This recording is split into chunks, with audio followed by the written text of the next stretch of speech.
For more on the migrant protests and investigation in Germany, NewsHour special correspondent Malcolm Brabant joins me now via Skype from Cologne. So tell me, you were at the protest today. What'd you see?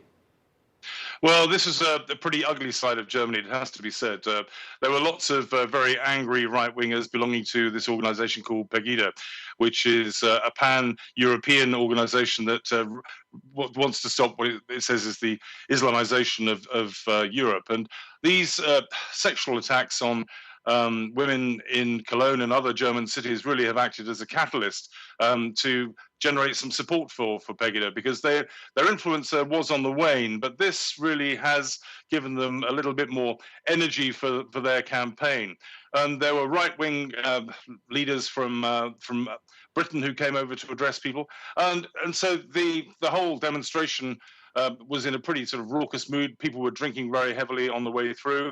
The police allowed them to march, and they didn't get to their destination because there was a very aggressive atmosphere.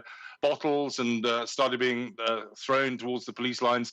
The police told them to disperse. The Pegida people didn't do that, and so water cannon was brought up, and they forced them to retreat back to the station. But the atmosphere in Cologne really has become very unpleasant. These people were demanding that Angela Merkel should go. They were calling her a traitor for what she had done to both Germany and Europe in inviting so many refugees into the continent. And what about the average citizens you've spoken to over the past few days?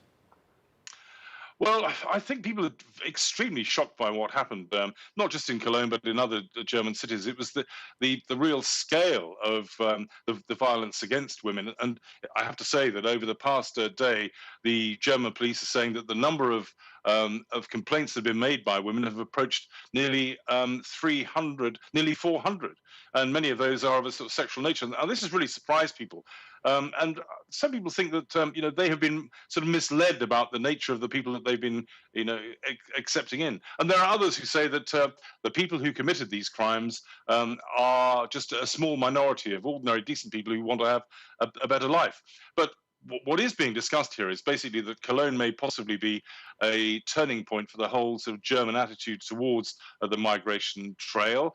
And indeed, Angela Merkel has had to respond to that today by being at a political rally saying that she is going to bring in new laws which will make deportations easier for those people who break German laws. At the moment, people have to serve at least 3 years imprisonment before they can be deported. But there is a need now, Germans would say, to accelerate that process. Right, none of this happens in a political vacuum. No, and people are really sort of interested to know whether or not Angela Merkel, what her political future is like, because she has really put herself out on the extreme of European consciousness in a way by opening up Germany to virtually anybody now, and she's having to reverse that process. Now, I mean, the numbers in Germany are quite staggering. Over the past year, the Germans say that they've taken in more than a million migrants, and somehow those figures don't really quite jibe, because that's about the same amount of people that the UNHCR says has come in. So there perhaps has been some sort of double registration in Germany, which has boosted those numbers. But nevertheless, those numbers are pretty high.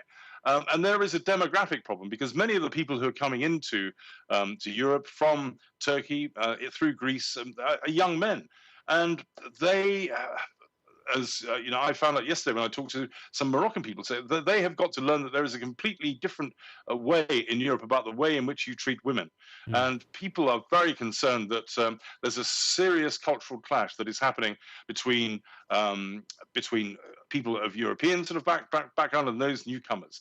And so Cologne could very well indeed be a turning point. All right, NewsHour special correspondent Malcolm Brabant joining us via Skype. Thanks so much. Mm-hmm.